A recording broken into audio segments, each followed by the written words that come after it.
Sairam, everyone. I just wanted to share with you an excerpt from Satyam Sivam Sundaram. I'm rereading it, and there's so many great, uh, reminiscences about Sai Baba here. And this one is where he's actually driving a crane.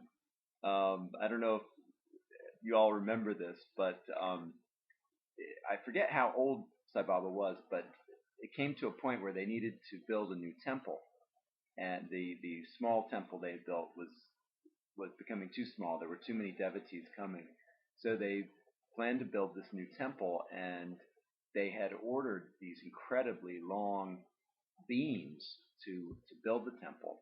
And at that time, some of the roads and paths getting to Puttaparthi were so difficult that they weren't sure of how they were going to get those beams there. So, so hence this this miraculous story. So I'll share it with you.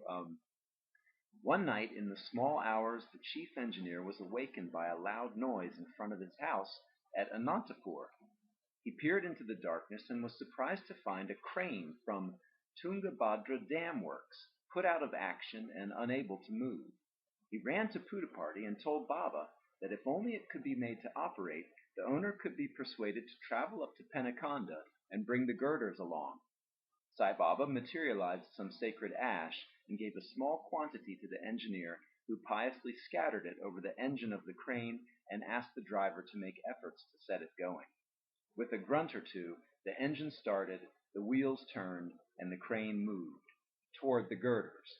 Lifting them with its giant arms, it somehow passed over all culverts, turned acutely around the corners, lurched over the Venkaperu slush, and puffed up the Karnatanagapalli hill. There the engineer said its strength was nearly exhausted. It could not possibly draw all that weight through the sands.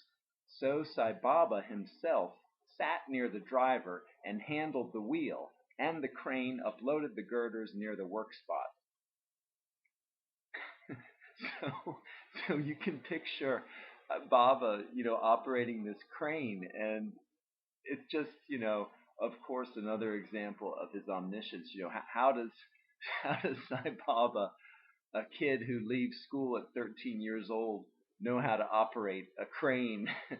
It's just another one of these amazing miracles. So anyway, Sairam, hope you enjoyed that, and we'll see you again next time.